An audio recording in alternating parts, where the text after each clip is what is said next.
reduce its dependence on Russia for energy supply over time.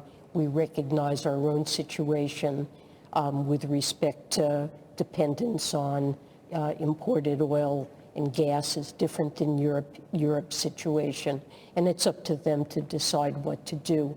My comment was simply that we've already seen a jump in oil prices.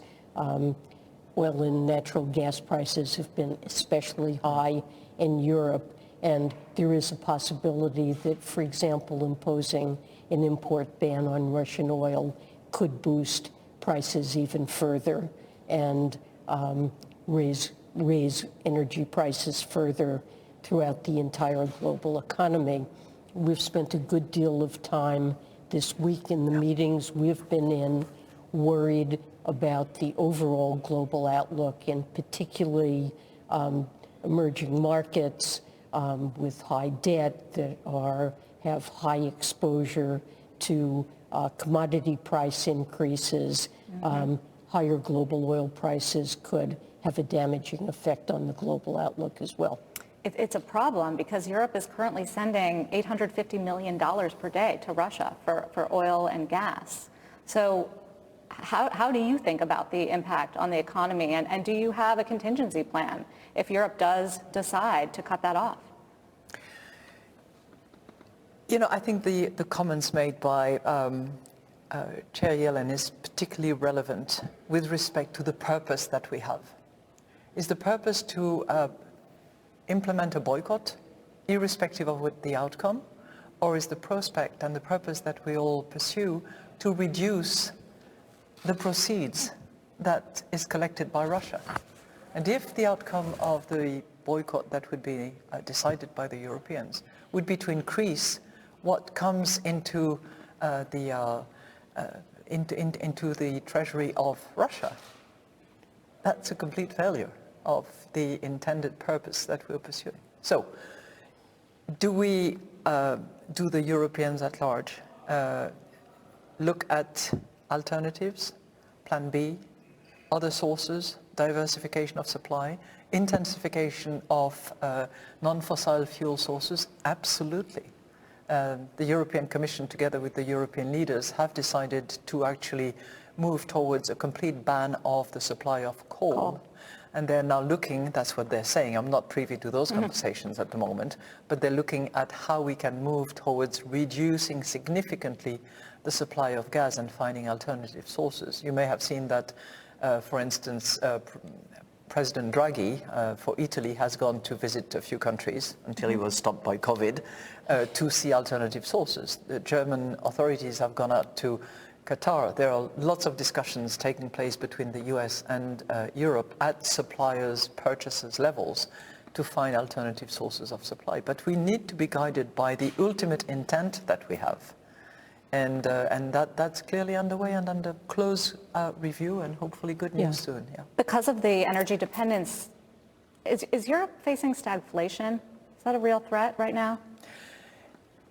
If you define stagflation as a prolonged period of recession and very high inflation, the answer is no, on the basis of what we are seeing at the moment. So we're not seeing stagflation either in the baseline that we have or in the scenarios that we are considering. But there is a lot of uncertainty at the moment, which will depend on the efficacy of our sanctions, the scope of our sanctions, any other measures that are taken down the road, and how the war develops as well.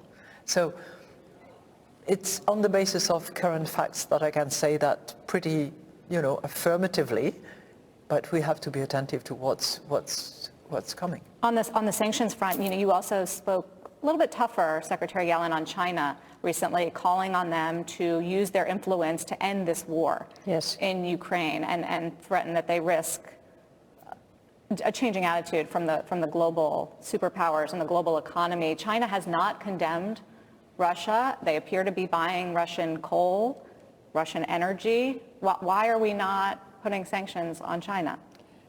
Look, what we want to be careful of is that China doesn't do anything to undermine the impact of our sanctions, and they're continuing to buy coal and oil isn't a violation, isn't a way of attempting to evade our sanctions. We would like to see China actively work to resolve this crisis and use their relationship with Russia. Why aren't they doing that? Help bring this to an end. We hope that they will be more active, but I have not seen China really undermine the impact of our sanctions and their behavior so far.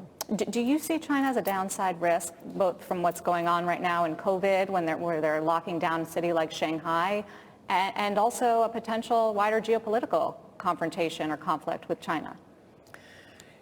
You know, when we look at the tail risk at the moment and concentrate on China, there are some potential tail risks arising out of China. We have suffered the bottleneck period of the COVID.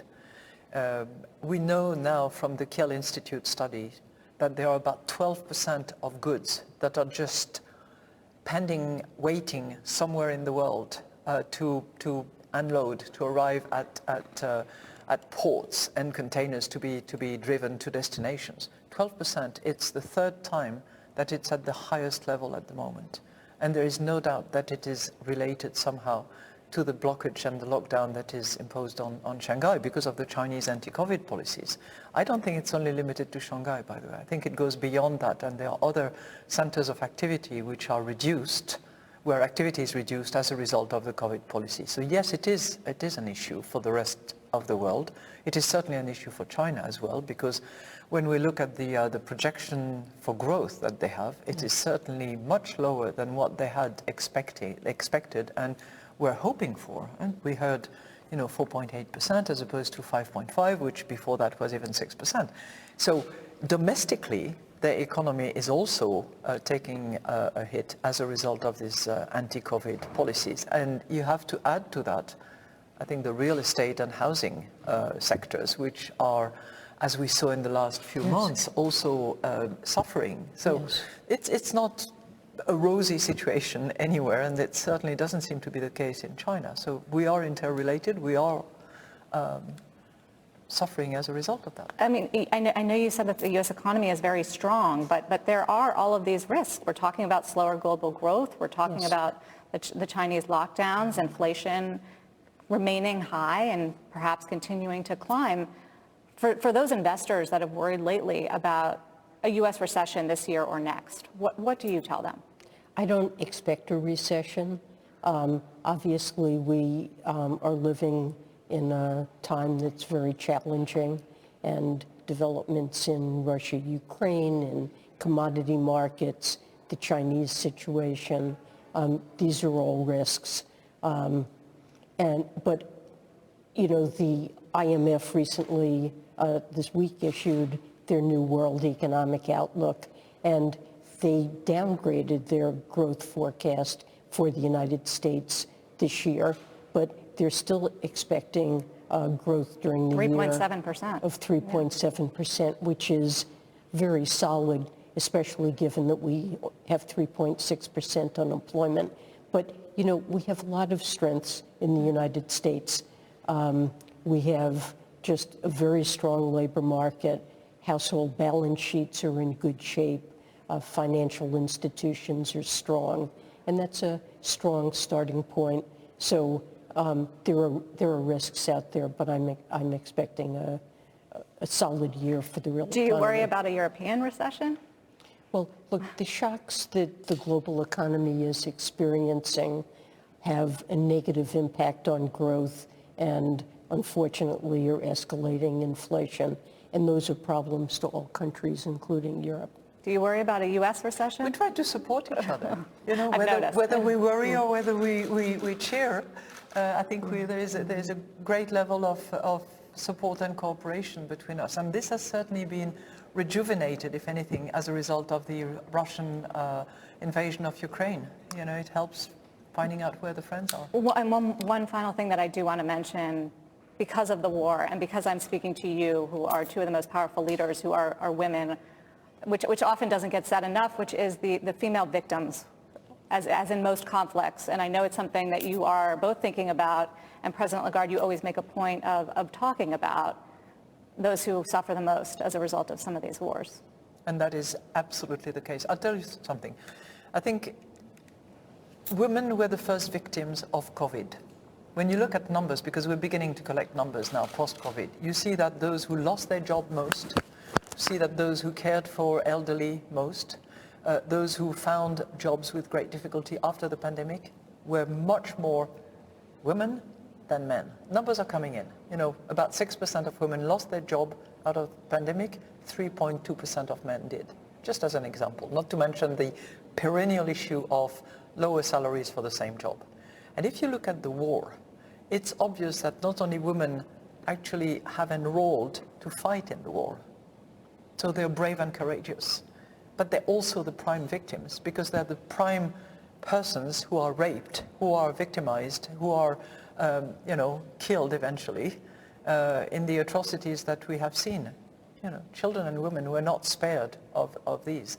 Women are often used as weapons by the enemies. It's always been the case in wars. I don't think that this one is any different at the moment. Well, thank you for drawing attention to it. Well, a depressing note to end on, but also an important one. By the way, I want to mention one. You remember the governor of the South African Central Bank? Yes, I do. She knew a bit about war because she had gone through apartheid and the outcome of that. Yes. And she used to say, men go to war and women clean up the mess. I bet you it's going to be the same yet again. We need more female leaders. Thank you both so much for taking the time and for doing this special conversation. ECB President Christine Lagarde, Treasury Secretary Janet Yellen. I'll send it back to you, Carl, in New York. Sarah.